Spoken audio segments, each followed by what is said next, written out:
Okay, so in this video, I'm going to show you indie authors how you can use the indie bookstore crawl to your advantage. So I'm going to show you what I did going bookstore to bookstore, and I'm also going to show you an alternative way if you're physically unable or you just can't go because these gas prices are too damn high. And you can use these methods at whatever stage you're at in your author journey. So first up, I'm going to show you what I did going bookstore to bookstore physically. So what I did is that I went to the website that's in charge of my area's bookstore crawl, and I downloaded the paper that has the list of all the participating bookstores. In addition, I also got a small notebook, and what I did first up is that before I leave the car to head out to the bookstore is that I write down the name of the bookstore. Now, if you're at the stage where you already have an author copy of your book, great, bring that too. So you go in, you go ahead, do your stamp as usual if you're participating in the book crawl. And then that's when you go ahead, after your casual greetings, that you go ahead and introduce yourself. Hi, I'm a local indie author and I would really like my book in your store. What is your process? And that's when you go ahead, if you're at the stage where you have your author copy, you go ahead and show it to them. And then you're also going to go ahead and provide a small pitch about what your book is about. So for my book, here, I'm going to give you my small pitch.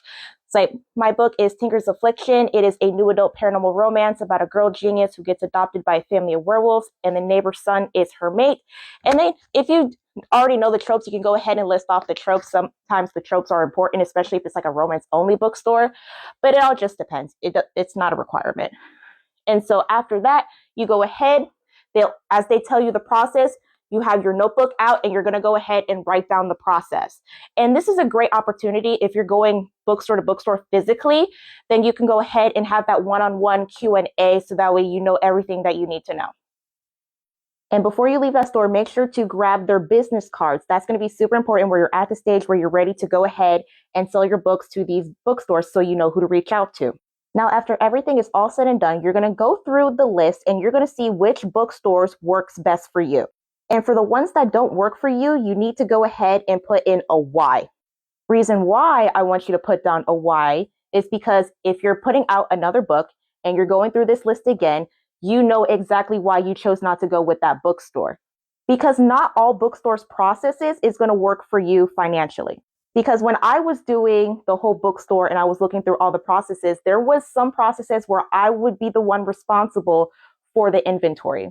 And there's also processes where you have to pay to have your book in the bookstore. And the last thing you want is dead stock. Because remember, us as indie authors, we pretty much cover the cost of everything. Not to mention, you have to keep in mind of printing cost, shipping cost, and the percentage royalty rate on that particular bookstore. That all depends if we break even or even make a profit. So those ones I'm steering clear of because with the printing cost plus the shipping cost of my book, there's no way I would make a profit. The only way that I think that will work is if your book is on the thinner side because the printing cost plus shipping cost is less in comparison to mine because mine is a 584 page. Okay, that was a lot, but I'm going to show you the alternative. So for the alternative, this just depends on how you want it organized. We're going to be sending out a bunch of emails. So step one, you're going to go to the website that is in charge of your area's book crawl, and you're going to write down the list of all the participating stores. So what you're going to put down in the notebook is, of course, the name of the bookstore first, the address, the contact information, so both the phone number and the email, the name of the owner if you're able to, if not the manager, the process on how to get your book into their store. And then if it's a yes, you're going to go ahead and highlight the bookstore. If it's a no, you're going to go ahead and cross out the name and, of course, put down your why on why that bookstore was not a good match for you. Now, if you're a spreadsheet kind of person, you're pretty much going to put down exactly what I just mentioned, but in spreadsheet form. So if you want to get an idea of what it's like on a spreadsheet, let me know and I'll make that into a separate video. So that's going to be your setup. So if you're fine with calling people on the phone, you're pretty much going to do the exact same pitch that I mentioned previously. For example, hi, I'm a local indie author. I'm really interested in putting my book into your store. What is your process? You can do that, or you can go into the bookstore's website and you can go ahead and handwrite their process.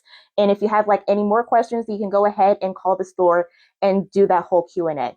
Or you can email the store in case you have any other questions and you're going to update your list or your spreadsheet so that way it's easily accessible. And that is all I have for you. I hope this was helpful. Good luck on you guys' author journey.